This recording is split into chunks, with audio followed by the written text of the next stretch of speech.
Jésus nous a dit, oya yebi ngai, ayebi watindi ngai, ye wana tosaka maloba na ngai. Hein? Jésus nous a dit quelque chose d'important. Quand le dit oya yebi nga pa tosaka maloba na ngai, aza capable ya kosala oyo nga nasali, mais plus konga nasali. Est-ce que yebi que tous en a niveau ça oui, et pouvait bien déjà suffisance que na tata au wana. Tous en a mon problème. Tous en a idiot utile pas ça. Des idiots utiles, et pas Satan. Donc nous sommes là pour fonctionner pour lui. Parce que Satan a pour ça bon mot pour Yazo à Sweden. Satan a pour ça que le fait qu'il y a un sous ngana yo to sa relation sexuelle mibali yé les adorations mais madora de ya kitu madora de. Est-ce que tu as 3 bars on a Adidas tu as le mot là ça. Et yani esthétique. 3 bars on a Adidas. Na on peut la chemise moi migolo ça. Tu as 3 barres, mais ça tout. Oui. Moi, ça, chemise, on a pembe, on fille, on lit l'homme, classe, on a un garçon, tout ça. Et l'ego là qui s'agit de corps et âme, l'esprit, pas Satan. Tu vas comment qu'il est selon l'Ilobayaye, à ça, le satanisme. Il sait qu'il ne peut pas continuer dans le monde tout en restant Satan, énigme que le diable. Autant une fois, là, Dieu, bon, le Dieu de la lumière, celui qui fait des bonnes choses, rempli de bonté, d'amour. Face à l'assemblée aux Arabes. Maintenant, c'est par là qu'il s'est présenté au nom de Yehova. Que ce nom-là, Toye Mbakayango, Tokumi Sakayango, Yehova wana Toye Mbelakango, puissant, glorieux, fort dans les combats et tout ça. Après, tu vas ici, Yehova est son nom. Mais dans l'île, ce nom-là, ils ont combo Satan a l'ingagami, tient la place à Nzambe, pour toi, Dourakaye, na combo wana, Yamonzabe. Angelo bao bazaka yaye o na côté kuna ya msusu ba benga yeso ki kanyos to ba benga tos ba benga anibis ba benga ba kombo ba OK ba ma collaborateur na et tout ça mais so ba ekoto yo ba ngona neto benga ange Gabriel ba ngona neto benga ange Michel biso to kanisa que ce sont des anges de Dieu qui n'ont rien à voir avec les anges de Dieu c'est tout simplement moi rise ya Satan et tout ça il y a un moment dans l'église. À partir de la facilité pour enseigner, on peut invoquer des anges. On peut parler de langue des anges. Parce que Nzambo va invoquer, ce n'est pas le Dieu créateur. Parce que Nzambo, ou à Sali Kolonase, à quoi jamais qu'on enseigne, pour permettre, ou invoquer un ange.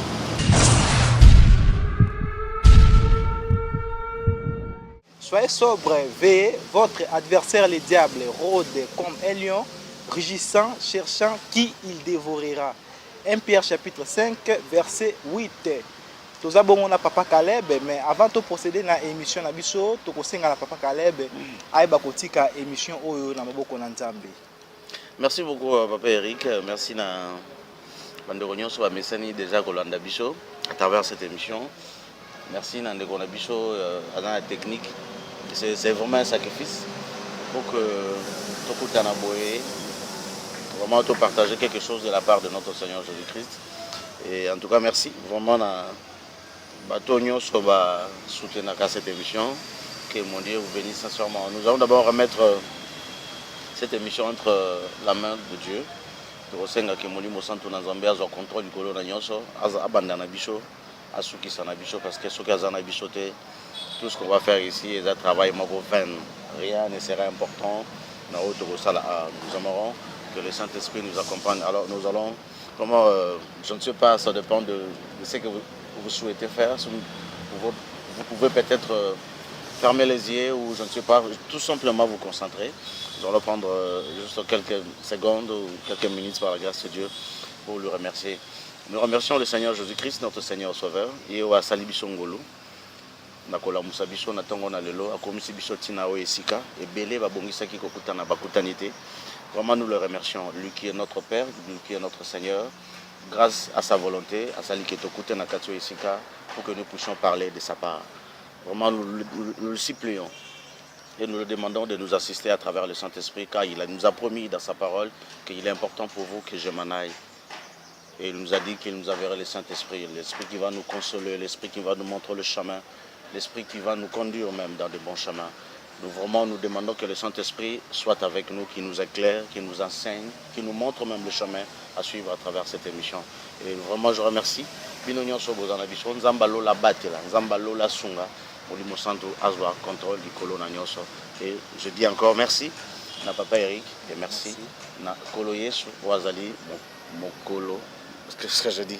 Je ne suis pas encore là dans cette émission. Nzamba sunga kinaza dans cette émission. Kolo Yesu wazali kolo pe mobikisi na biso nyonso. Nzamba lola abatela bi. Merci beaucoup Papa Caleb parce que au même sur la dimension où est là qui on a biso. Toujours procéder toujours na thème na biso les stratégies du diable. Où ezabongo tiré na Acte chapitre 20 verset 29 à 30. To sengi na bino bo s'abonner massivement sur notre chaîne La Trompette TV pour ne pas rater cette émission. Vous partagez balé na bandeko, ba bazuna une opportunité te ya rolanda émission. À travers cette émission, nous allons beaucoup découvrir qu'est-ce que le diable est en train de planifier, qu'est-ce que le diable est en train de chercher pour Naba Nzambe. À travers cette émission, vous s'abonner massivement, je dis massivement, et vous partagez les liens. Parce que vous partagez les liens pour vous sunga bandeko mususu pe ba kolanda émission oyo. Tant ils ont moment est très difficile, Satan va toujours coopérer dans les mauvais sens. Napesi mbote nangai na libota mobimba ya papa Jean-Marie GWG. Napesi bambote ebele maman Valentine, pourquoi pas maman Solange Landou biseyo subazali napesi bino sur bambote ebele. Toujours procéder toujours na papa Caleb kasi nazo tout na papa Caleb d'abord papa Caleb boni santé, boni nzoto, boni nyonso, boni ba activité. Santé ça bien papa Eric apaka munguna mutu azo c'était na déranger bicho. Depuis que kimia na bicho eza soki l'éternité zubiso ndeto za kimia mais santé za malam bandeko bo bolimbisa ngai bo permettre nga bo bondela pe na pona bicho pe bien sûr que mission est déjà indifférent mais bo bondela pona bicho parce que bon là on a un peu de problèmes un peu familiaux là. Voilà, il y a un peu de problèmes de famille et quand on vient comme ça parfois ça nous affecte aussi. Voilà. D'ailleurs quand on a dans la peine émission maman Nassi, je lui ai dit que j'ai un problème un peu de famille. Je ne saurais pas me concentrer pour faire cette émission mais avec cette équipe, quoi, on est obligé même à la maison de faire ça. En tout cas, Nzamba Zanabicho parce que si je veux te bongi saki to sala nabino lelo. En tout cas, on a tellement convaincu à moi-même que c'est tellement important, c'est tellement pertinent et c'est tellement profond parce que c'est dans la profondeur qu'on attire la profondeur. J'espère que nous allons entrer encore dans la profondeur pour que nous puissions attirer la profondeur. Si vous voulez très haut, il faut qu'il soit très bas pour que en tout cas, merci infiniment, merci à papa Eric. Zambazan Orbati la bicho Zobati Alibota Mobimba et na pesi particulièrement mbote na maître Roi Kong, na maître Franck, na pesi bino mbote. Merci pour tout ce que vous êtes en train de faire pour nous sur le plan juridique. Vous avez des bichos pendant le bac. Attention, parce que le monde est ce qu'il est avec toute la rise du diable. En tout cas, merci beaucoup pour Nayango et merci encore une fois pour papa Eric. Voilà. Merci. Ok, merci beaucoup papa Caleb.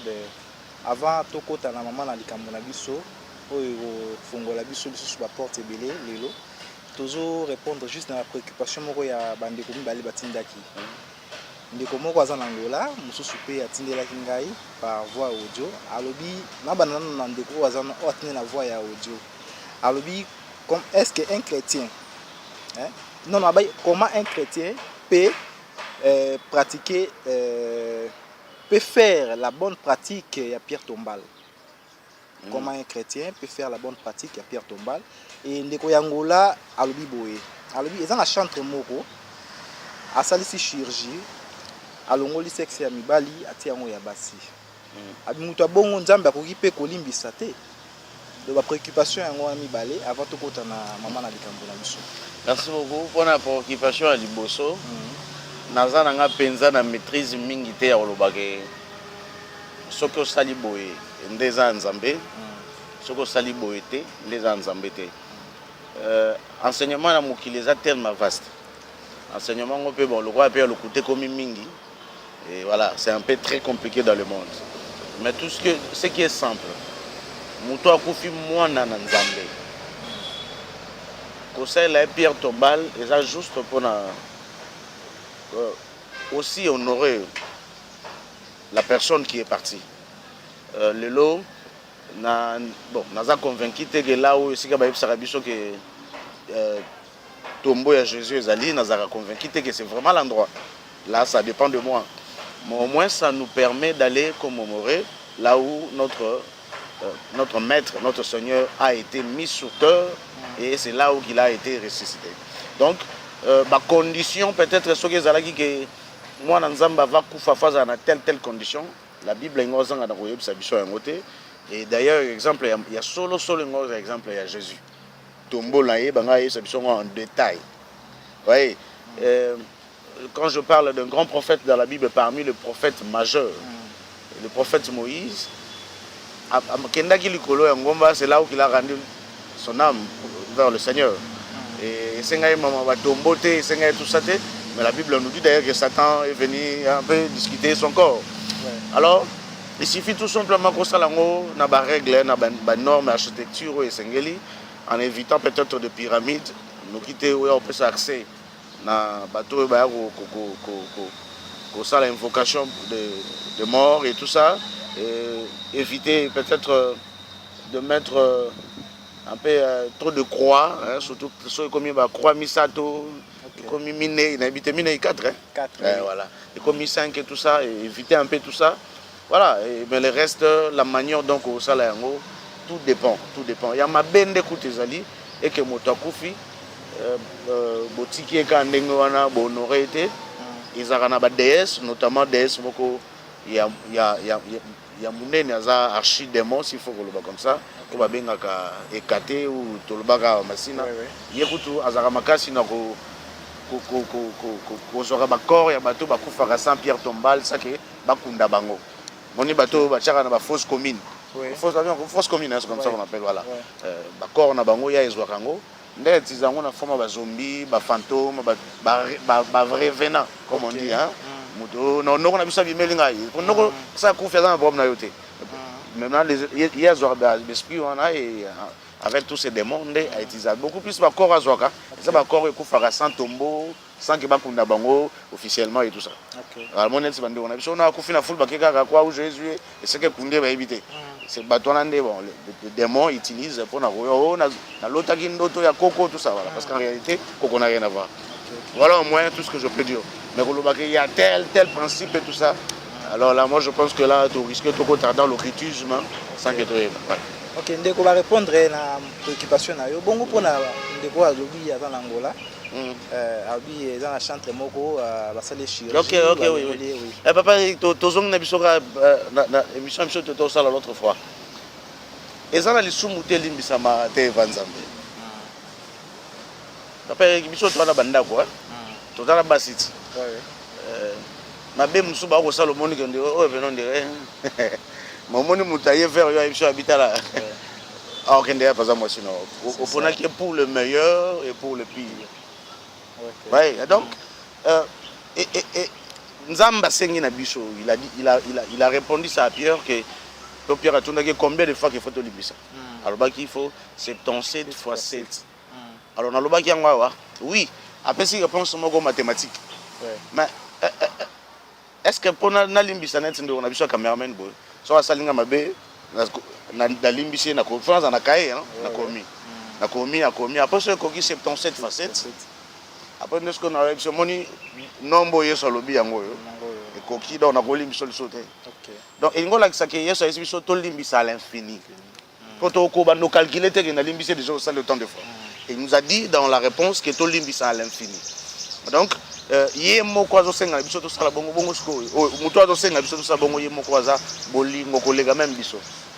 Donc et tant kazana bon Moïse et ça la même que à comment à niveau ya koteka molimo na pas Satan parce qu'il y a des gens qui ont vendu leurs âmes au diable.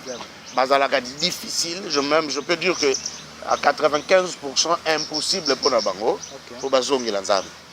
Hein, il y a des gens qui ont commis à niveau extrême. Comme il est difficile bazongi la nzambe. Et ça na bateau un peu mususu, nzamba tcha bango na mokili pour que mabe bando sala ma pour que ya loba mabe oza na mokili. OK. Hein, donc bazande ngona o bazali. Il a fallu que et comment même quand on fait nekolo sur na des mibi, il a fallu mibi na bazala. Donc il y a des choses que Dieu a dit que le mal doit être là, le bien doit être là. Donc le bien là c'est ça bien et mal, mais ce sont des gens qui incarnent ce bien et le mal. Ils ont des bateaux. Donc Bien sûr qu'il y a des gens comme ça, livrent au diable. D'ailleurs aussi, je répète, malheur n'a eu, peut-être tout malheur n'a pas à la créer. Tout s'est retrouvé dans le bateau, sur le big, dans le colasou, qui a continué dans le limo, égarément. Oui, voilà. Tout malheur à nous que tout s'est retrouvé dans le Judas était là, mais Jésus a dit malheur à lui. Malgré tout, ça, on a exécuté mission, mais malheur à lui. Alors, malheur peut-être n'a eu qui destiné. Donc, pour aller en affaire, il doit tout faire comme ça.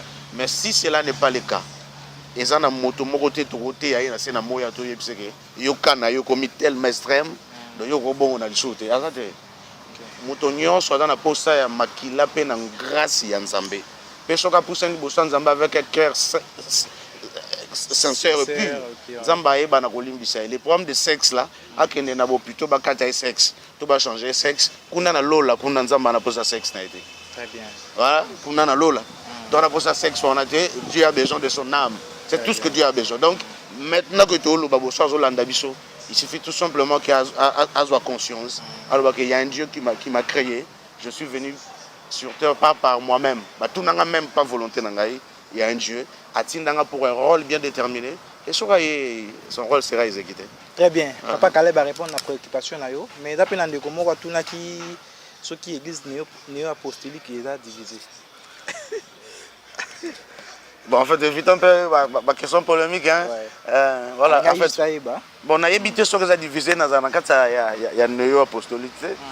Tout simplement, tout ce que je sais, bon, on a évité quelque chose sur le néo-apostolique.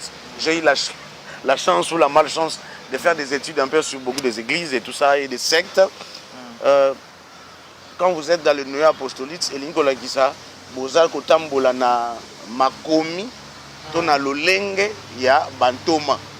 Donc vous êtes vraiment donc c'est exactement dengue apostolo batambola gina Yesu Christo bazalaki et vous respectez ce qui se fait, ce qui se dit. Donc bino venant acte des apôtres et ça ya bino. Alors maintenant il faut ce qu'il faut examiner. Est-ce que ceux qui nous dirigent dans cette église là vivent exactement comme Pierre, comme Paul, comme Jean, comme Philippe, comme André, ouais, ou comme notre maître lui-même, parce que nous sommes tous ses disciples.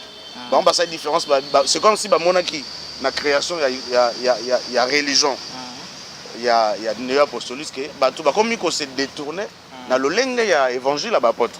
Bon, il y a qui bazonga la bicho. Alors, on a dit que Mokili, ou mon arabicho libanda, il y a qui ban ensemble, ban loko, bango Mokili ban angote.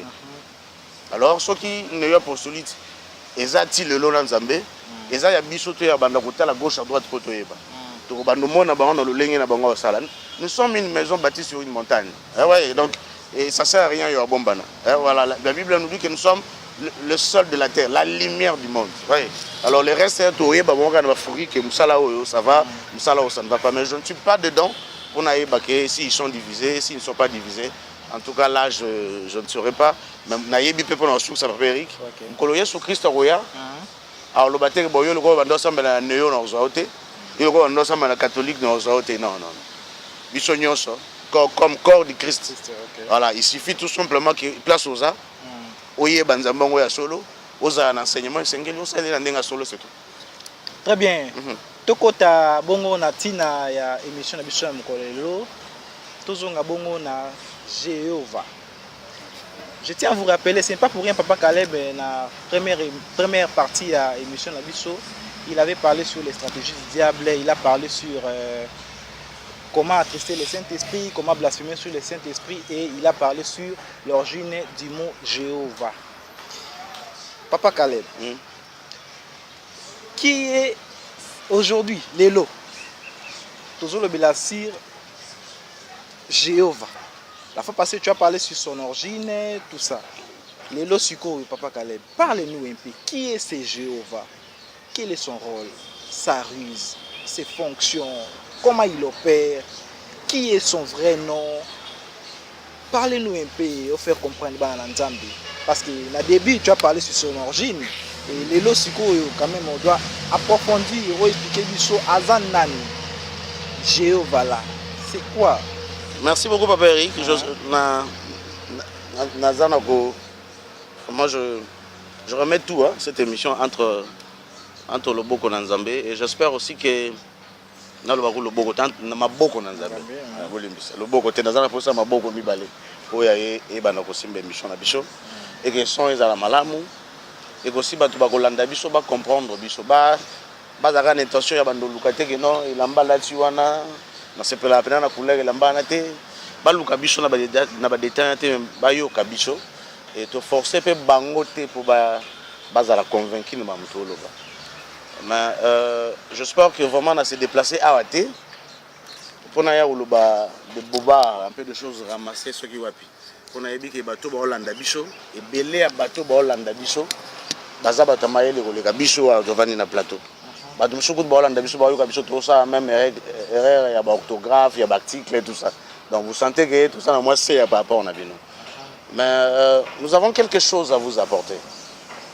Au-delà de nos horaires, peut-être orthographe et tout ça, nous sommes convaincus que surtout on a quelque chose à vous apporter ou à vous transmettre pour le 8e sur la bichoté.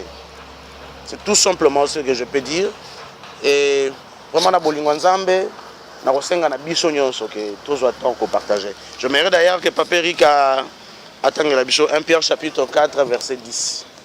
En tout cas que nzamba sunga bicho azala na biso pour que toye bakoloba exactement o eza ya malamu to ça il est là-bas pour ça ya banzoto na biso te ba cerveau na biso te tout en pensant qu'on est beaucoup plus intelligent parce que toi liboso la caméra c'est que ton l'équipe va toi la biso na maïle loin de là que l'esprit de l'humilité soit avec nous que la patience la compréhension que l'amour ezaye boza kati na biso pour que tous ala vraiment mesure il y a qu'on partager na bino un peu.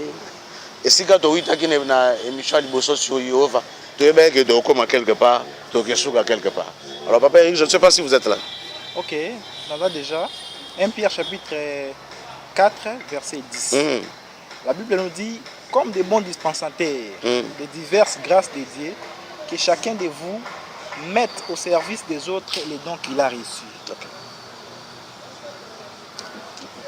Merci beaucoup. Dans l'évangile de... Dans les épîtres de Corinthe, de Corinthiens, de l'apôtre Paul, il nous parle un peu, je crois, c'est dans 1 Corinthiens chapitre 12, en tout cas je crois, pour Nathan, il nous parle sur les dons. Et parmi ces dons, il a étendu de différentes dons là. Il y a des dons de connaissance, il y a des dons de discernement des esprits, il y a voilà, plusieurs dons. Et la Bible nous dit, l'apôtre Pierre est en train de dire dans son épître de 1 Pierre chapitre 4 verset 10, alors bien que tu es au service des autres, les dons et les talents que Dieu nous a donnés.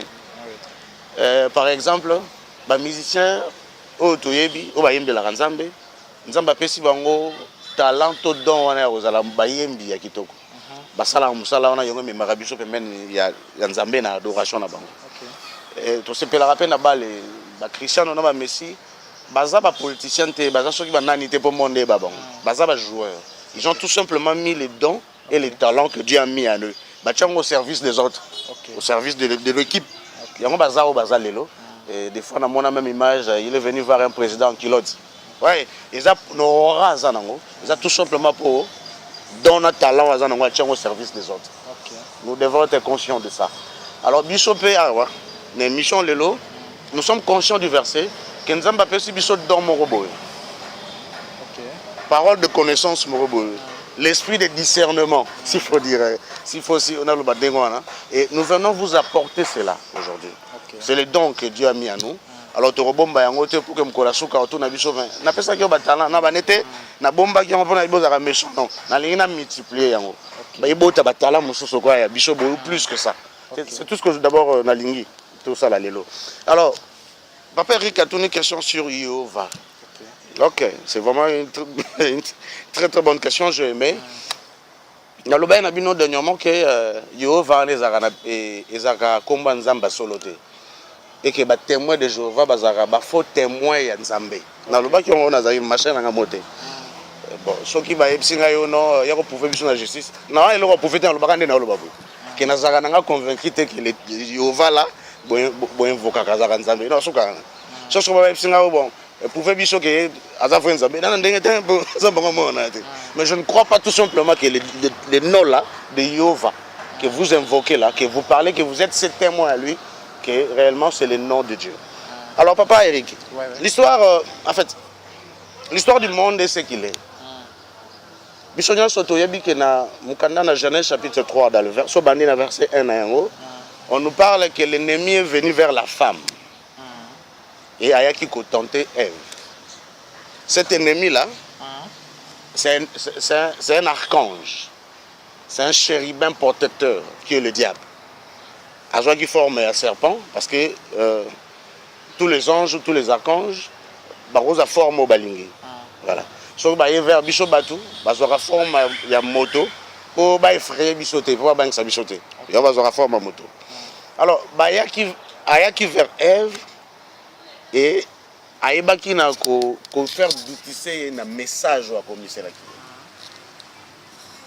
Bato nzeto faut baliater. En tout cas là je ne sais pas. Hein? Eh papa. Oui. Tout simplement Satan était aussi au courant que ba peki saka bato. Oui. Mais na yebite soki voilà, je ne sais pas, mais je sais aussi que la Bible nous dit qu'il était même dans le jardin d'Éden. Donc je peux imaginer que Tango, Bazoye Bissabato, il n'est pas arrivé. Mais au moins, dans le bac, il y a des cas, moto Sata Yakom Meka, Azalo Moto Moko, le Wangana, Yotaza Moto Ando Yokanzambe chaque jour. Azaki na dimension moko sur le plan spirituel, Adam na Eva Bazaki na spiritualité au biso doit en côté. Bazaki est élevé. Satan a peut-être envoyé qui fait bon, on pas convaincre bon, on sait qu'il fallait y appeler ça. C'est que Satan dépend du mal. Donc, abeta qui est sengela qui. Maintenant, après avoir convaincu le monde à travers Adam et Ève, à souci musala wana te. Soki neti ba rebelle bazo ko attaquer bisoboy. Et qui to récupérer Bunagana. C'est ce que j'espère, je sais que ça va arriver bientôt. Amen. Pour to récupérer territoire wana Bunagana, il faut to ça la nine après avoir combattu. Il faut maintenant installer l'administration. C'est ce qu'on doit faire. Oui. On a des territoires et tout ça, et au Tchèque, Soudan, la frontière. C'est ce que le diable a fait après avoir gagné la bataille. Parce qu'il a gagné la guerre, il a gagné la première bataille. Il a arrivé à détourner l'homme de la volonté de Dieu. Maintenant, quand on a gagné la bataille, qu'est-ce qu'il va faire? Il a tout installé. Pour continuer à régner, pour gagner la bataille. Il a maintenant la domination sur l'homme. Parce qu'avant, Satan va dominer Moutoute. Oui, oui. C'est après avoir séduit, il a comme dominé. Oui. Voilà. Maintenant, Moutou a conquéri le territoire où on a planète Terre. Il a installé. Il faut continuer à dominer mon kilio tout en venant de par Ève. Ok. Namalobaya, Zambé. Bateau Bazabe Kela Mwanzam. Alors, Bandoya, pas na bangota le baguenage. D'ailleurs, tant qu'il y a pas Ève, le bête, je suis Satan le diable. Non, non. Na vito ngande mutu. Boni, Aïf Sarabino, a bengana na le colot. Albert Mbonate. Voilà. Maintenant, ils ont un bateau qui ne pas Satan, baébi qui pas pas Satan. Satan yebi. Que batabongo baosala. Pe bazali. Mais ça, le bateau balinga Satan te. Mais ce que Satan a pour ça, il y a pas na yaosani. Il faut se masquer. Et la Bible peut commis qu'il il est comme l'ange de lumière. Il ressemble comme l'ange de lumière. Excusez-moi, le mot un peu va venir. Donc, maintenant, Moutou a commis la lokola nzambe. Azalaka na apparence te. Azalaka na combo. Maintenant, s'introduire na combo nyonso nzambe. Siko arolinga pas na combo oyo ya ye o ya introduire olobaka combo wana eza ngai peka eza peka nzambe. Je ne sais pas ce qui se fait comprendre. Cela se fait comprendre. Ceux déjà comprennent, ils vont comprendre. Ok, donc déjà. Donc, tant Satan a bandit déjà qu'on gérait le jardin de Déwana. Tant le péché originel de l'Obaka. C'est le diable qui commence à gérer. D'ailleurs, le pasteur Okitus il a mis un message que Satan a couché Ève, bon, a dit voilà. Maintenant, bon, Satan a dit que bateau Nzambe Mutakeli Bango se multiplier sur la terre comme Dieu a dit. Parce que Dieu a mis à nous le penseur de l'éternité. Et comment mis dans Ézéchiel que Dieu a mis dans Motonio, soit tient à Kata Motonio, Nikanisiki, Nzambe na Likola Zali. Même il y a d'abord diable a dit que Nzambe Mukela Zali. Alors maintenant, Batouana pour que Baye Bakanisa qui besoin adorer Nzambe, besoin adorer Nzambe. Le diable a mis en place quelque chose. Oui. Plan na a bien exécuté. D'ailleurs, ça arrive. Et parmi les combos, il y a des gens qui pour gérer les côté Nzambe. Na lui bien que ça bateau il va bien à Satan, ba yebi Satan. Oui. Hein, ba yebi que c'est lui le créateur du ciel et de la terre. Parce que dans le monde où mususu ya molili soko OK. Ouais. Soko komi kuna so lobi komba Jésus bo bebana. Na ba bazar. Effectivement. Hein, so lobi komba ya ve bo bebana. Mais ça na ba planète mususu na monde ya molili, to benga ngo ba planète. Il y a encore parce qu'il y a plusieurs mondes là-bas. OK. Ndenge moni mokilo ndenge za bo planète terre. Ouais. Okoza ozana Congo wa ozana tout ça mokonza Congo azali. Monde molili pa Satan eza bongo. Ils ont réparti. Voilà, les a répartis. Mais bon, on sont aux États-Unis là-bas. OK. Joe Biden là-bas. C'est le diable. C'est comme ça que le monde on appelle ça. Maintenant, si chaque place on a yozo kende et ça na bateau gérer.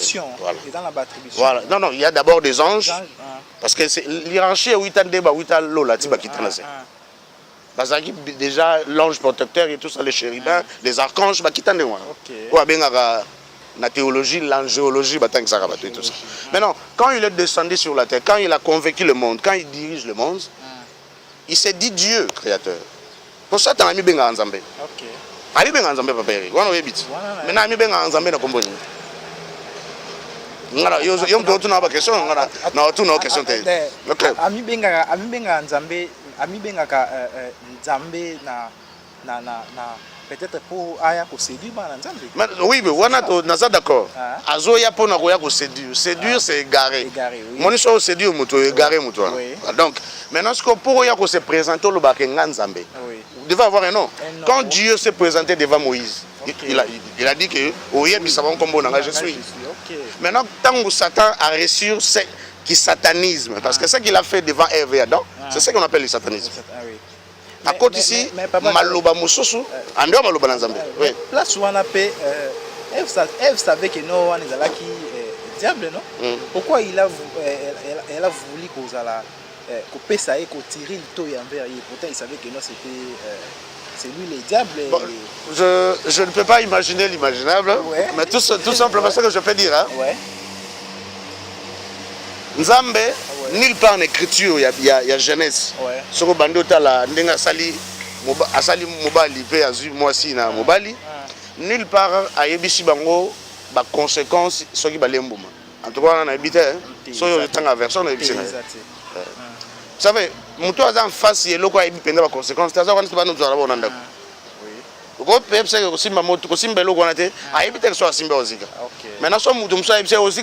il peut essayer. Bon, na imaginer bon pour tout ça banal mais na dit que vas bata mikete pour ça tana mukete. Maintenant mon problème est ali dozonga papa na ngai. Maintenant Satan a récupéré Adam et Ève a commis si bon on a volonté na ye. Ba tu ba comme kende selon liloba ya ye. A ça le satanisme na ye. Il sait qu'il peut pas continuer dans le monde tout en restant Satan uniquement que le diable. Koto une fois là Dieu bon le Dieu de la lumière, celui qui fait de bonnes choses, rempli de bonté, d'amour, face à l'assemblée aux Arabes.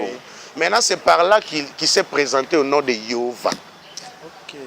En tout cas, même dans le bas, c'est le plus net. C'est comme ça. Bon, le monde est aujourd'hui comme ça. Oui, c'est difficile pour la moutou, mais comme c'est difficile, il faut pas comprendre. Maintenant, il s'est présenté na kombo wana et religieux soki mutu so lobi bongo ye kombo wana mi comme na Bible d'abord nous devons comprendre que le diable a plusieurs noms même dans la Bible. Oui. Hein? Oui. Apocalypse je crois chapitre 12 dans le verset 9 et là-bas il fut précipité sur la terre Satan le diable les grands dragons c'est des serpents anciens ba tanga comme bele ka pour mutu. Donc maintenant wana Bible wana kombo Nzambe a présenté ye moko siko kwa za na ka Bible a infiltré biso abima. C'est le nom de Yehova. Mais Abraham peut attendre Jéhovah Jireh. Jéhovah Jireh. Merci beaucoup pour la question. Merci beaucoup pour la question. En fait, rien à moins de mettre en doute qu'Abraham a dit ça. Mais il y a d'autres versions dans la Bible. Il y a d'autres versions de la Bible. La place Abraham avait dit Jéhovah Jireh, donc le Dieu qui pourvoira. Oui. Bah, comme tout simplement l'éternel pourvoira. Maintenant, il faut aller dans l'intention, il y a à ça qui traduction. Parce que la Bible, on a un problème. Traduction, on a lu second. Pour aller intentionnellement Jéhovah. C'est juste pour éclairer les enfants de Dieu. En tout cas, Non, la tunya mutuna. en fait, on a expliqué et on conclure dans le Ok. oui, moi tout simplement je dis ceci, Papa Eric, que ces noms-là, Toyemba Kayango, Tokumisa Kayango, Yehova wana Toyemba Kayango, puissant, glorieux, fort dans les combats et tout ça. Après, Tobakisi, Yehova est son nom, mais dans la ligne, ces noms-là, eza kombo oyo Satan alingaka mitia na place ya Nzambe poto adoraka ye na kombo wana ya bonzambe. C'est tout simplement tout ce qu'il va avoir déranger tout est dans ce moment. Comment il opère? En fait là aussi en fait bako qu'on a biso parce que rien n'est de nouveau sur le soleil. Tout la mukaka na calendrier na jour mon calendrier na biso le un certain 25 décembre et nous décidons de fêter Noël. Attaque au Noël, les chrétiens d'auto fête en et ça bateau ba bongo la pe motema mkola Noël penzamba yambaye. Mais au moins comme wana Noël ndé sisita parce que et bandit depuis Égypte. Oui. Hein? Babandé ko fêter Dieu soleil au ba benga raton. Hein voilà. Secte moko pe za na mokili aton tout ça. Où on adore le Dieu soleil. Okay. Donc le Dieu de la lumière. Parce que lumière, ils ont pouvoir. Lumière, ils lumière, ils ont pouvoir. Lumière, ils ont enseignement. Lumière, ils ont richesse. Lumière, c'est un pouvoir d'éclairer les gens et tout ça. Excusez-moi. Bon. Je crois qu'à un moment, la vraie définition va venir. Je vais en parler. Alors maintenant, Bato Babande Kobenga Diable. Déjà dès le départ, on a biso Yambo, le Dieu soleil, donc le Dieu créateur. Celui qui a créé le ciel et la terre. Nzambewa. C'est là où tout a commencé. Et petit à petit, tant que la Bible est au maman, le diable aussi, déjà il a voulu que ces dieux-là, au Bando Benga Aton, Bando Benga, tout ça, par nos ancêtres dans plusieurs noms, Osiris et tout ça, aïe au comme Yehova à un moment dans la Bible. C'est le Dieu soleil. Et dans les enseignements purs, occultes, le soleil noir, le soleil obscur. Ce qui veut dire? En d'autres termes, on parle de Dieu, mais de faux dieux. Donc, ce qui est Eric, initié, si on veut parler, en termes on parle de Dieu noir, du soleil noir. Quand on parle du soleil noir, on comprend. Parce que tout simplement, le soleil est là, mais c'est noir. En réalité, ce n'est pas le vrai soleil où est Jésus, parce que Jésus nous dit qu'il est la lumière du monde. Voilà, donc, et soleil, c'est la lumière. Maintenant, le diable aussi apparaît comme la lumière du monde. Maintenant, cette lumière-là du diable est sombre, est noire. Voilà pourquoi, soleil noir, ils appellent secte. D'ailleurs, pour ma petite histoire, on est en train de vérifier le documentaire. Hitler a prié le soleil là, je dis le soleil noir. Donc le Dieu obscur, le Dieu du ténèbre. Voilà, d'autres termes, il y a un Zaki, la forme Jésus, tout ça, on a contre les juifs quoi. Voilà, donc c'est un peu ça. Maintenant, c'est quoi Jéhovah a fonctionné dans l'église? Comment il fonctionne? Parce que tu as parlé, non, dans des tendances. Côté Moko, il apparaît comme un Satan. Côté Moko, il apparaît Jéhovah pour tromper. Maintenant, il fonctionne comment? Dans l'église, dans Nzambe tout comme ça. Il fonctionne d'abord comme Dieu. Il s'est fait Dieu. Il se nomme Dieu. Avant de quitter Nzambe, il est mort. Bon, quitte avant de Nzambe, Nzambe a quitté le monde. Vous savez, Papa Eric, la vérité est celui-ci que Satan a loulagi à mon avis. Jalousie, et Ndalinga s'est détourné contre Nzambe. Il s'est fait Dieu. Il se croit aussi qu'il est Dieu. Maintenant, comment il fonctionne? Il fonctionne comme Dieu. Maintenant, il est dans nos églises.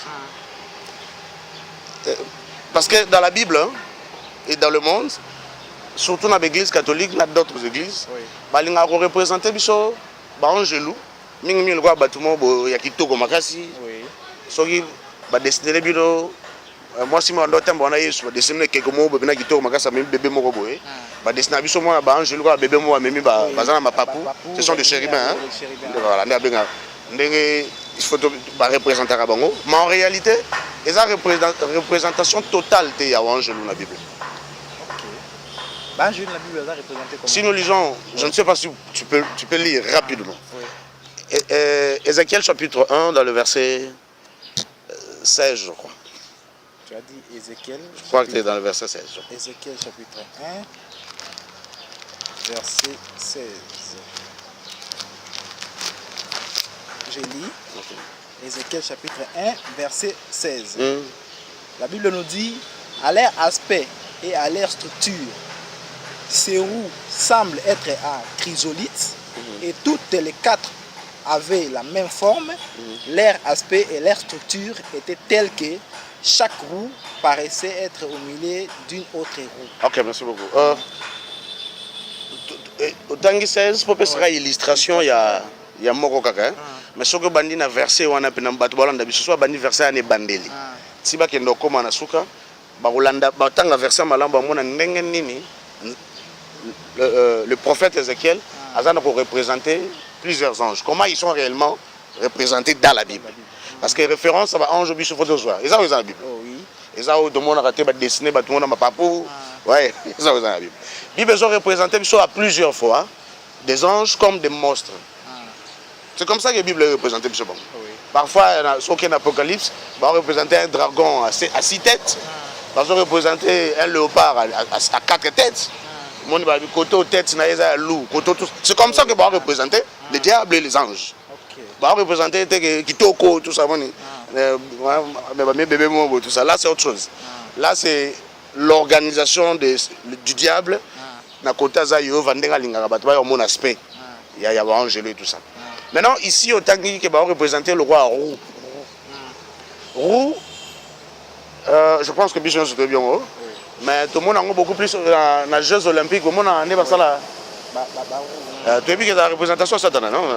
Le logo dans les Jeux Olympiques. Ok. Voilà. Alors maintenant, la représentation idéale, il y a Satan, pour l'omnipotence à Satan. Malgré tout ça, l'omnipotent. Mais il y a parce que Rouana, tant que ça transforme la forme en roue, il permettra que à long aussi quand ça m'a contrôler tout. Possession non, pas non seulement qu'on soit possession, mais qu'on contrôle. Donc à Rosala, mais ça peut se gazala. Ah, c'est gazala, on a n'importe tout dans la chose là pour na éviter. Donc c'est mais la moment tant wazawana, tant que zolo tant wazawana. Azana appellation. Bon, ce qui est dans le bisco, il a plusieurs noms aussi, ce monsieur-là. Le problème, c'est aussi que le satanisme, même si le meilleur satanisme du monde, a déchiffré réellement Satan. Sinon, c'est que Satan a dévoilé. Alors, c'est que Moutouana comme Satan, c'est quoi? Donc, Satan paye. C'est ça. Un mystère ou un mystère. Mais il y a des choses qu'il a expliquées aux gens. Il y a des depths pour savoir que ça, il est organisé des hommes. Donc, il faut soi-disant appeler son connaissance. Mais connaissance, il peut transmettre ce qu'il y a des instructions. Pour y avoir ça, il y a des limite. Donc, maintenant, je parle de Roux Oyotangi na Mukanda Ezekiel. Il y a un Bible dans les Jeux Olympiques. Il y a les côtés dans la Bible. Dans le Bible, dans le Bible, Satan est omnipotent. Non. Je dis, c'est le côté où que tous les occultistes disent que notre maître est omniscient et omnipotent. Parce que dès que leur maître se représente dans la roue, ils ont la capacité de makasi, dans plusieurs endroits au même moment. Mais, à Sigali Pessigazali. Dans les colobassous, il faut pas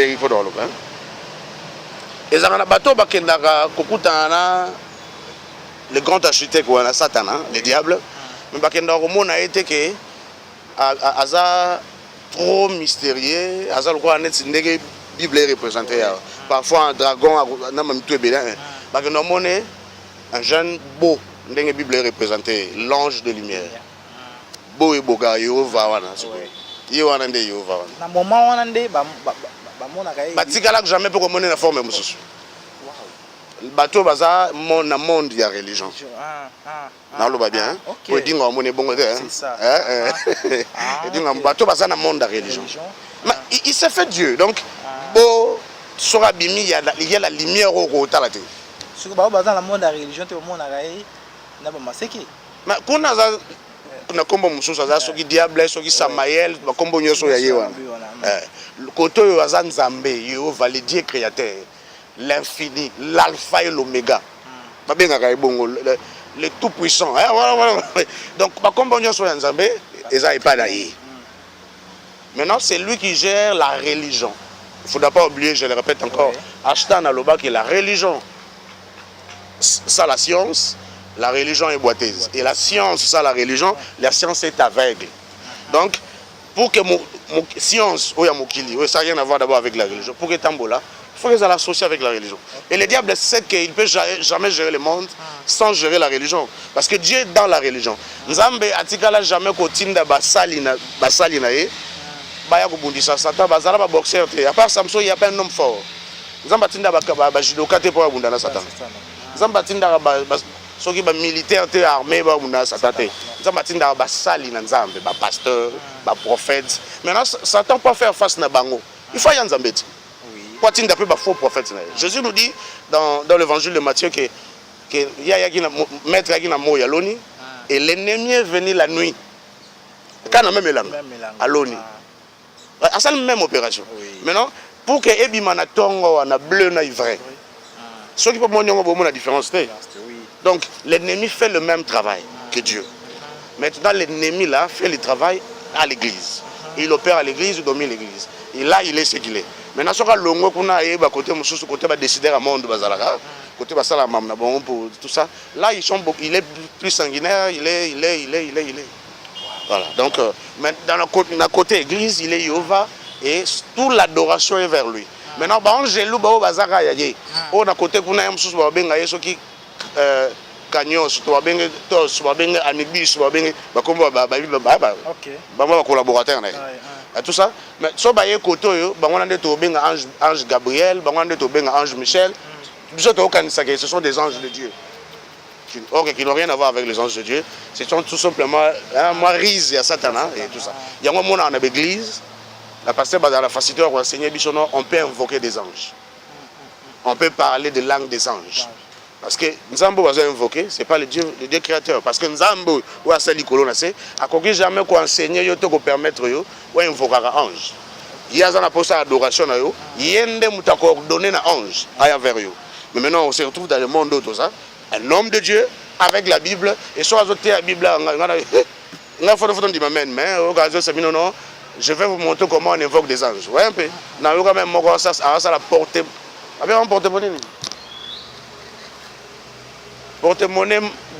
Porte-monnaie angélique. Vous imaginez un peu, hein? Voilà, donc, diable a fait ses puissances, soit pour mater, et tout ça. C'est le diable. Mais à que soit une église, voici notre maître qui est le diable. Tant on est comité. Dans une église, il y a matin. Maintenant, il y a un combat. Papa Caleb, mais la Bible peut obéir le langage des anges. On a ma belle. Se contredire ou comment? Non, la Bible ne se contredit pas, non, papa, s'il vous plaît. S'il vous plaît, papa Eric. Toi, on a deux réalités. Le bien et le mal. Oui. Il y a des gens qui représentent le bien. Il y a des personnes aussi qui représentent le mal. Oui. Malheureusement pour le monde, ce qui représente le mal vient nous faire comprendre que nous sommes ce qui représente le bien. Maintenant, bazu oyo eza malamu, ba commission mabe. Et bazu oyo eza mabe, ba commission malamu. Donc tout ce que nous devons d'abord comprendre, que solola parler en langue, eza lisumuté, eza mabete. Mais la manière nini au photo sur là on pose la différemment dans ndenge ya satanate. Ça doit être conforme à la Bible, à la parole de Dieu. Ndenge nini. Mais en fait, faut éviter ma stratégie à parlons un peu. Ce qui par exemple, na osamela ngai moko na ndako.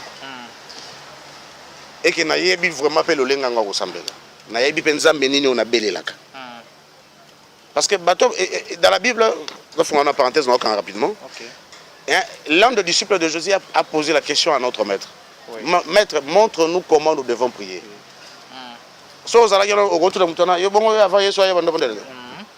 Oui, c'est ça. Maintenant je suis en face de la lumière. Oui, mais j'en profite quand même.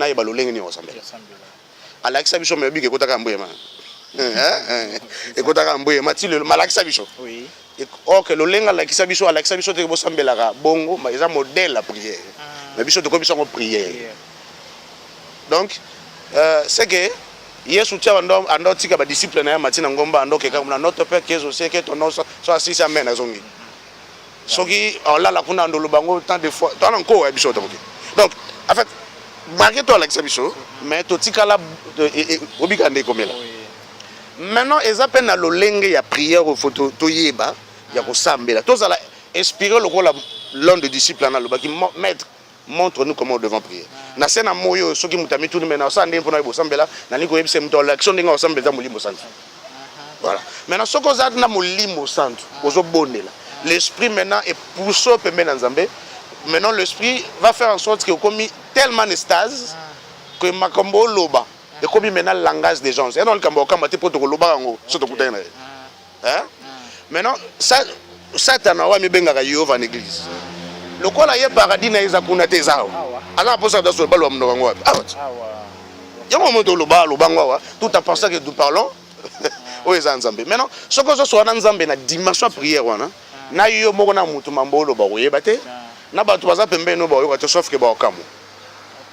Et na yebi pete so lo ba munoko ni na yebi te. Oko polo ba na arménien, oko polo ba ki portugais, ça dépend ko lo ba munoko moko eza ke mutu ta oyo kango. Na yo moko po okamu. Mais si c'est maintenant dans l'ensemble des saints, là où il y a des gens, comment tu sois là, on y quand même. C'est biblique, il est le Dieu de la parole, il vit dans sa parole.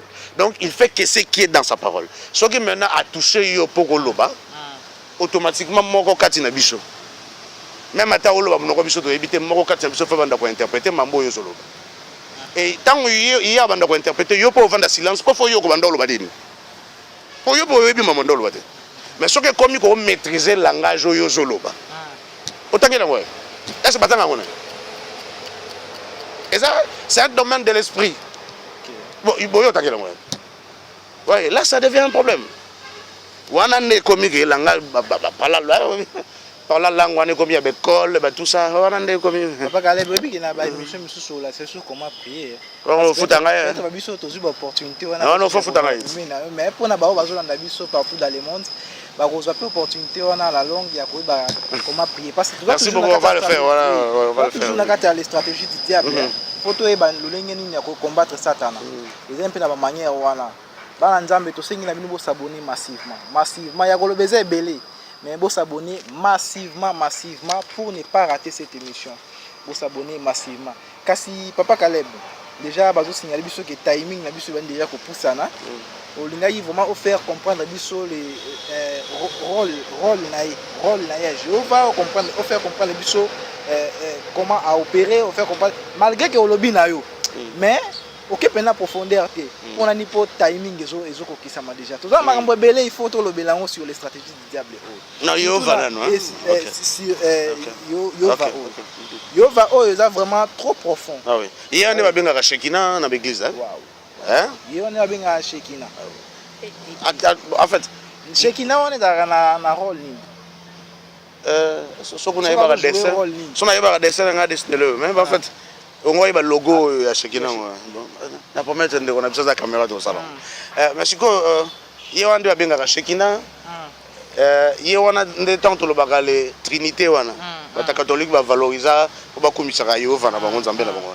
Il y a un des to bengaka moni babaro misato za na Adidas. Ba Adidas ba funda ngate. Na lo mabete. Moni babaro misato za na Adidas wana. Et on va signifier que tout ça corps, âme, esprit na Satan.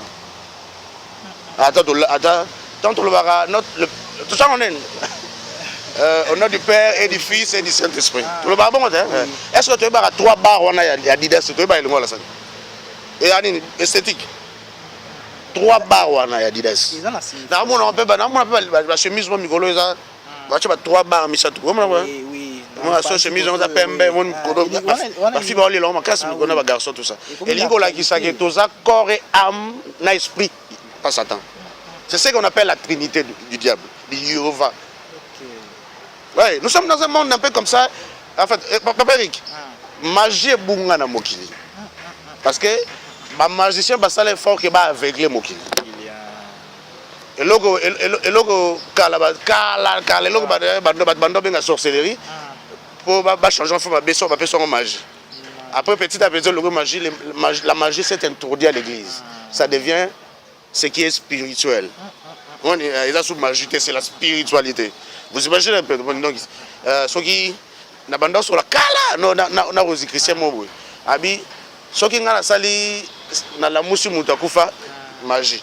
Mais ce qui pasteur à la musu mutakufa miracle. Ah non le bangalo moi bon. La tuni on va pas bina lo ba biso ma to sala ba même prière pour mutala la muka. Ouais, na ce qui ngai. Donc magie wana tel ba avec biso kota na kat église.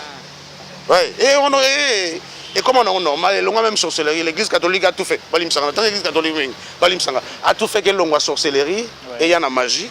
Après magie est bon en église, magie est sauté. C'est comme tout ce qu'on fait là c'est de la magie, même la prédication qu'on prêche là c'est la magie. Parce que la plupart des hommes de Dieu quand ils prêchent, c'est pas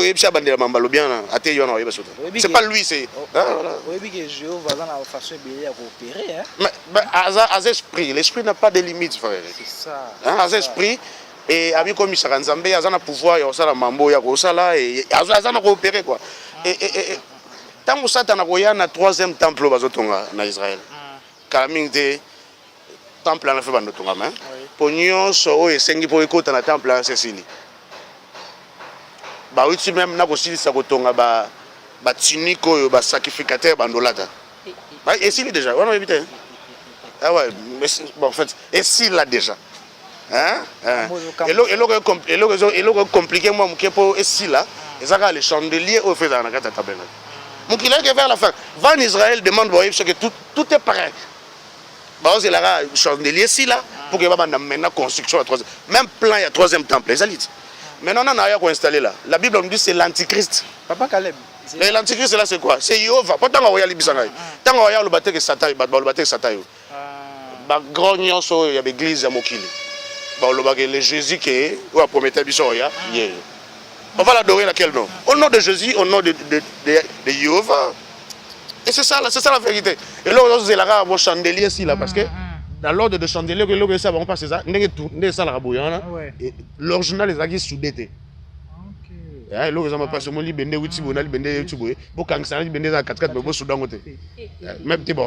c'est la prophétie de Dieu, il faut templer ici. Ce qui reste, il n'y a que ça. C'est ça, en fait, la vérité. Merci beaucoup.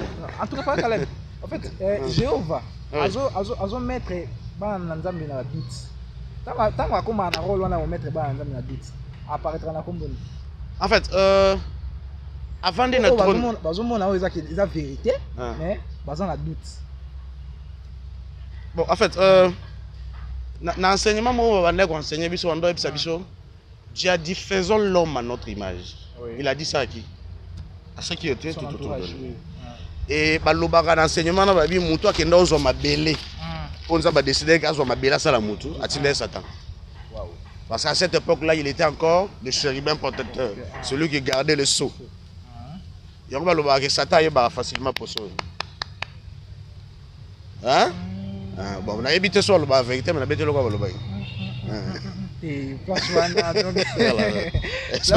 En tout cas, continue toujours avec notre émission, hein, okay. Parce que Jéhovah est trop profond, trop profond. Rôle na ezanini, mission na ezanini, azo opérer ndengenini, ruse na ezandengenini. Il faut tout le bélangoa parce que adapé mutu moko bazo tia confusion na kati ya bana nzambe. Il y a des fois oyoki boye mais aussi o tomber na kati ya erreur. Ozo comprendre te. Et loko papa Caleb ba oti koloba oyo. Donc c'est trop profond. Là surtout makamolobi a Shekina ngai kamusingai. OK oh. Kamusingai parce que je ne croyais pas mais lobi yango donc kamusingai. En fait c'est ça la Azana attribution vraiment. Oui, il a beaucoup des attributions et Eric. Mais est-ce que vous imaginez que ngana on est au Vandiga boy?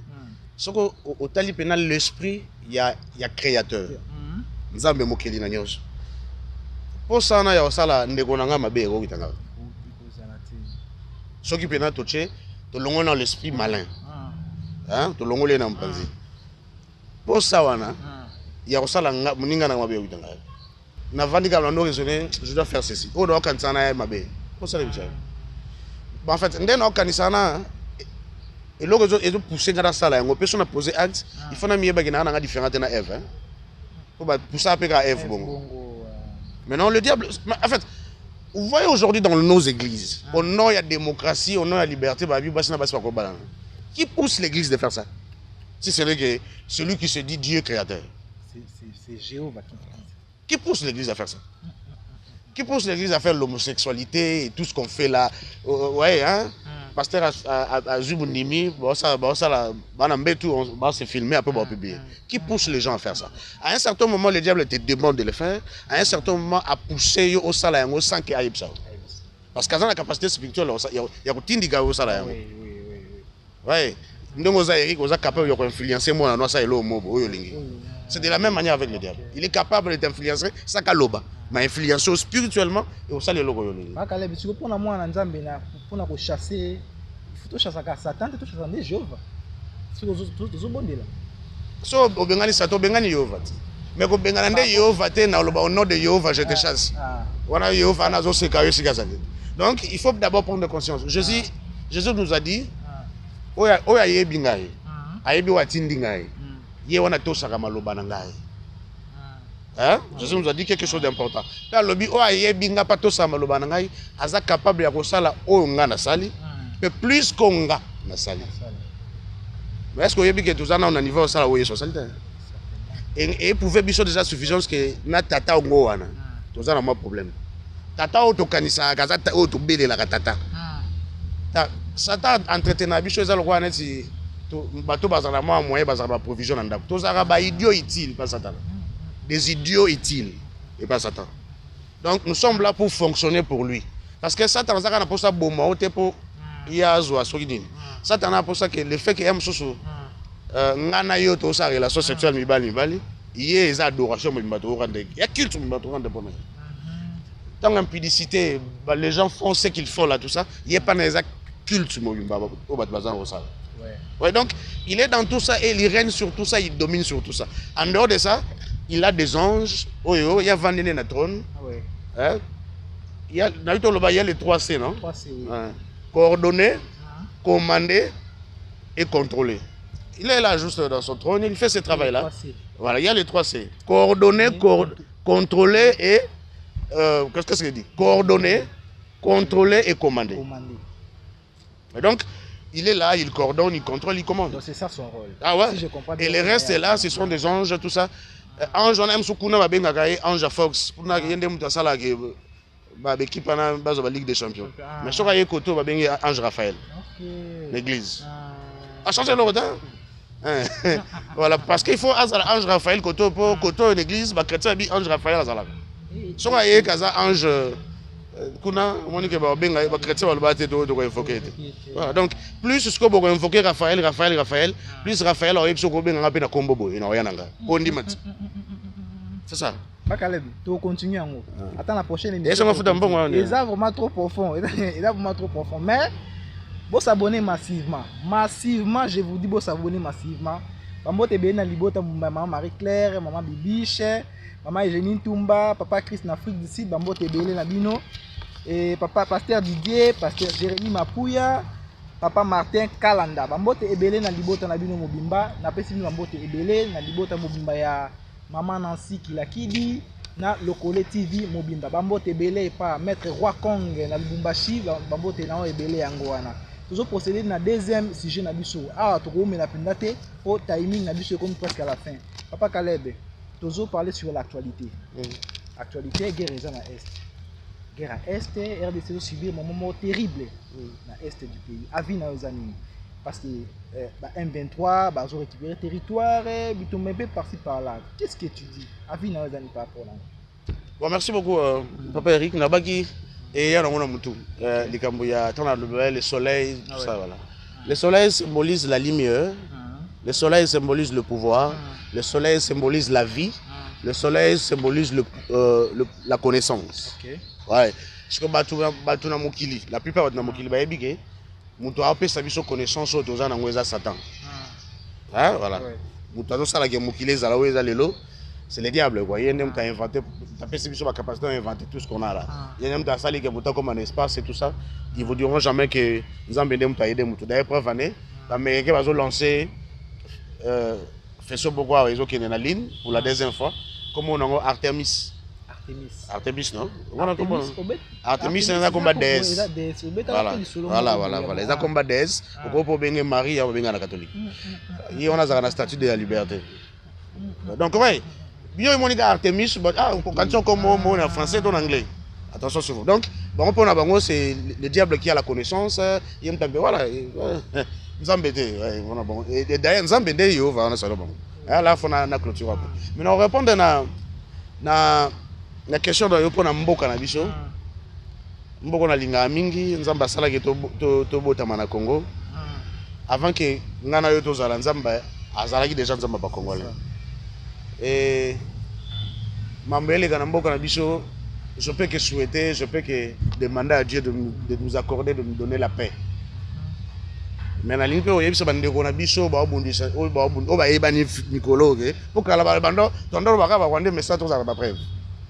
Mais si la preuve est na bato bakotela bango moni na mutakotela ko ko yiba ate akanyo muibi moni za ma compliqué parce que akanyo muibi o yiba ka o yiba peso chez donc il faut na yebsa bande ko na ke bo banda ko tenter ko beka RDC so ils en a bato baza entourage à Paul Kagame so ina par hasard ko ba yiba ba yo ko alimba mingala ko le kabiso so na par hasard ba yo ke biso faut ba résoudre que est-ce que depuis quand ba bando meka ke ba déstabiliser mboka.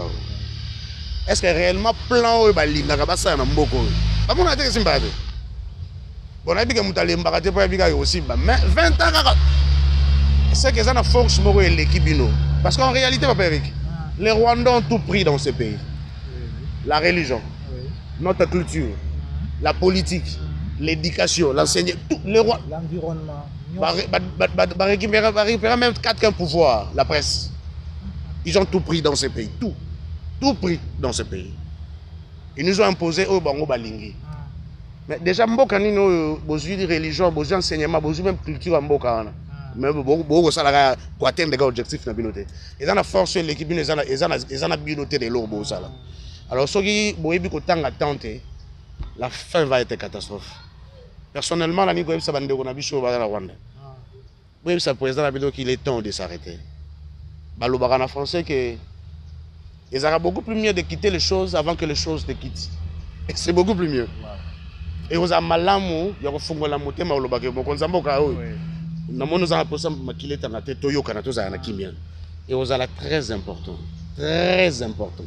parce que kolobake nous allons continuer pour te réussir, pour te réussir ça kaka.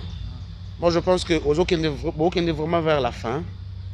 Et cette fin là va être tragique. Mais ceux qui ont option en angana c'est PLP.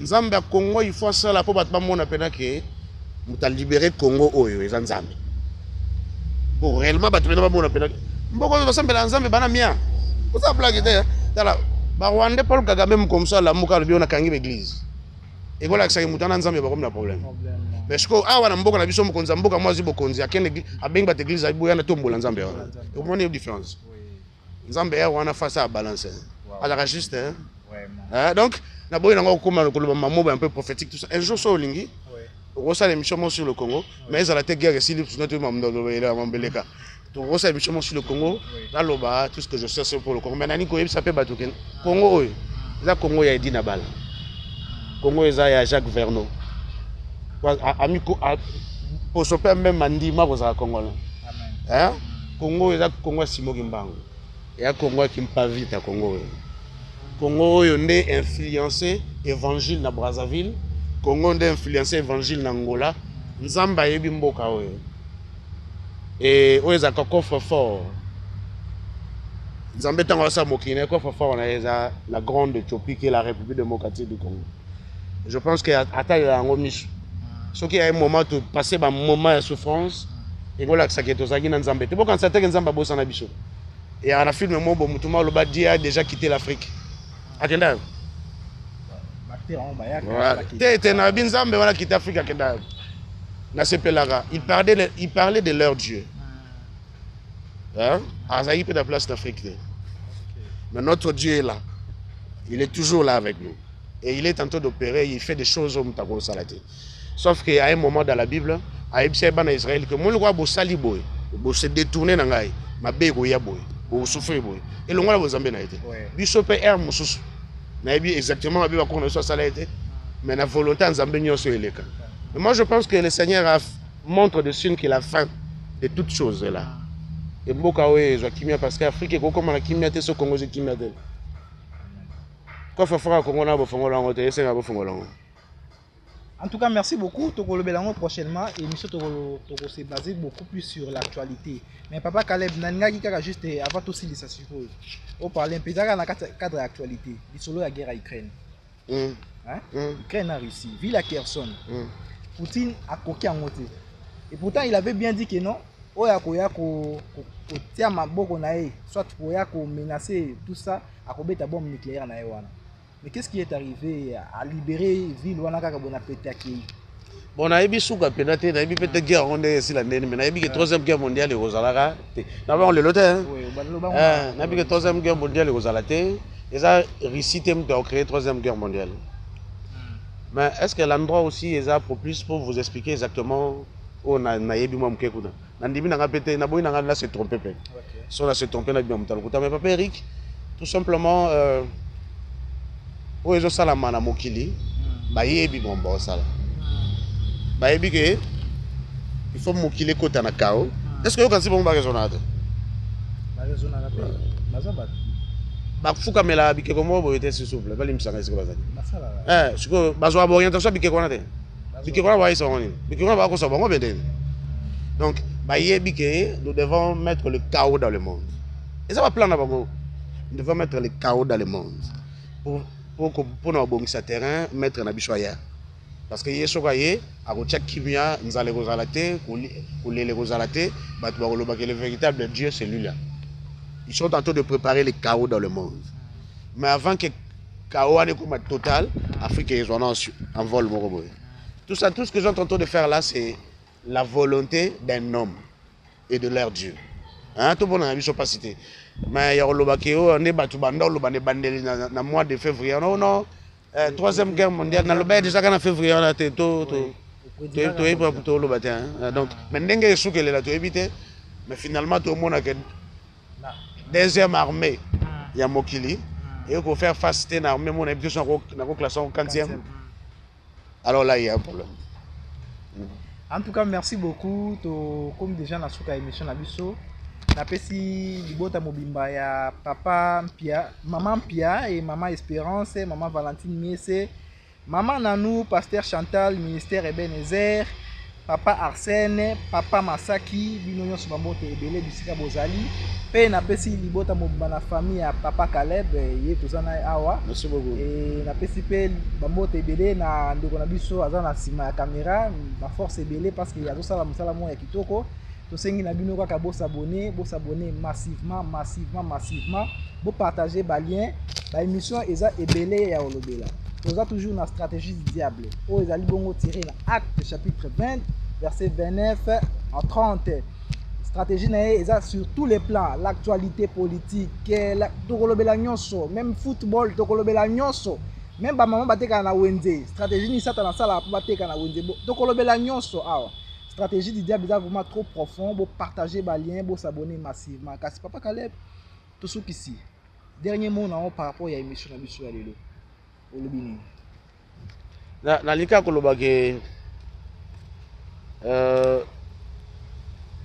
ceux qui battent le Hollande Bissou, ceux qui battent comprendre Bissou et ça m'a l'amour. Ceux qui battent aussi battre mouké au Toloba. Ceux qui peuvent bouton sur le big et soba mamba le baïza le kuta. En tout cas, on a pu mêler yango te, mais na katsa lokuta wana na bige mandamba vérité zali. Adon Alan de Micho bien azota mandamba vérité wana. Je pense que Gosungae et vous allez très important pour lui et aussi pour son avenir. Mais ni ko ebisa bandeko nyonso baza bana nzamba solo. Que en tout cas leur autozali eza air vraiment ya distraction so mingi te eza air oyo ozala vraiment liso pembeni na nzambe mingi koluka nzambe wana mingi koluka église oyo ya solo mpe kozala kokangama na nzambe wana parce que l'ennemi assemble net aza na biso te net aokipe biso te ok so oza na contrôle na ye te aosepela te woni premier ennemi so oza kaka na contrôle na ye te aosepela te alors tosala vraiment très attention et que toyeba na komibatela e na osukisa mpe na oloba boye eza na elateli moko tomilata mikolo boye na biso basi na mibali tozokangaka bafulawa na mutu omona mikolo te ozomona te bon ça va siko ya malamu eza papa Eric émission ekoya na ndeko na biso aza na caméra nayebi que par la grâce de Dieu on peut tourner dans 2 ou 3 jours commençons d'abord par là et eza nani asini kaka te eza nani eza comme esprit mobimba vrai kombo na ye totanga mais babengaka ye homme coco na album Dangerous ya Michael Jackson ezalaka misu te tomona mpe bapolo moko tobanana wana mpo eza très important mpona bana na nzambe nzambe asunga biso que la paix du Seigneur soit avec vous. Merci beaucoup. Pour tout contact, sur le numéro de Papa Caleb, je dois un numéro OE. Plus 243 81 47 46 118. Plus 243 81 47 46 118. On a un numéro, il y a Papa Caleb. Il y a WhatsApp, il y a appel normal. Si vous avez une suggestion, ou bengingai, soit comme lingai, dans le numéro OE. Plus 243 81 97 50 405. Plus 243 97 50 405. Wanda numéro nangai ya Papa Eric. Tukutani bongo na émission oyo tokosala prochainement. Ciao.